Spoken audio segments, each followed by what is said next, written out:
Good morning, everyone. My name is Anita Verma, and I welcome you all to another legal bulletin of Mary PLI. The topic for today is freedom of speech. One of the fundamental rights of Indian citizens is the freedom of speech. Unfortunately, some individuals misinterpret this phrase either due to a lack of understanding or ulterior motives. Every democratic country provides this freedom to its citizens, and the Constitution of India guarantees it to all, irrespective of gender, religion, caste, or creed. Freedom of speech and expression, as provided under Article 19, Clause 1, Subsection A, is essential for the proper functioning of democracy. It is considered the first condition of liberty and the mother of all other liberties. Freedom of speech plays a crucial role in forming public opinion on social, political, and economic matters. It includes the freedom to propagate and exchange ideas and the dissemination of information, which helps in forming opinions. Justice Bhagwati, in the case of Menka Gandhi versus the Union of India, emphasized the significance of freedom of speech and expression. He stated that democracy is based on free debate and open discussion. If democracy means a government of the people, by the people, then every citizen must be entitled up to participate in the democratic process to make an informed choice. Free and general discussion of public matters is absolutely essential.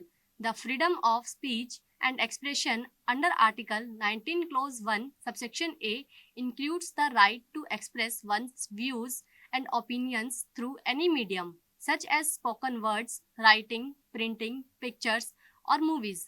It thus includes the freedom of communication and the right to publish opinions subject to reasonable restrictions under Article 19, Clause 2.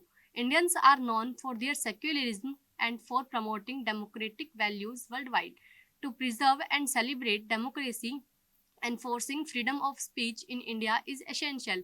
Freedom of speech is not only a fundamental right but also a fundamental duty of every citizen to uphold the essence of democracy. In developed democracies like the US, UK, Germany, or France, the concept of freedom of speech is differed from what we see in authoritarian countries like China, Malaysia, or Syria, and failed democracies like Pakistan or Rwanda.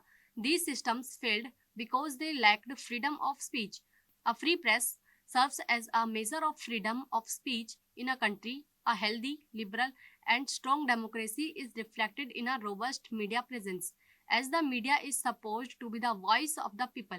A democracy that can handle criticism and disagreements positively is a sign of its strength. Some government becomes hostile when faced with criticism and try to suppress dissenting voices. This is a dangerous model of governance. With India's population exceeding 1.3 billion, it is inevitable that there will be diverse opinions and views. A true democracy is built on this diversity of opinions and the respect people have for differing views within the policy making team. That concludes our discussion on freedom of speech. We will be back with some more legal updates soon.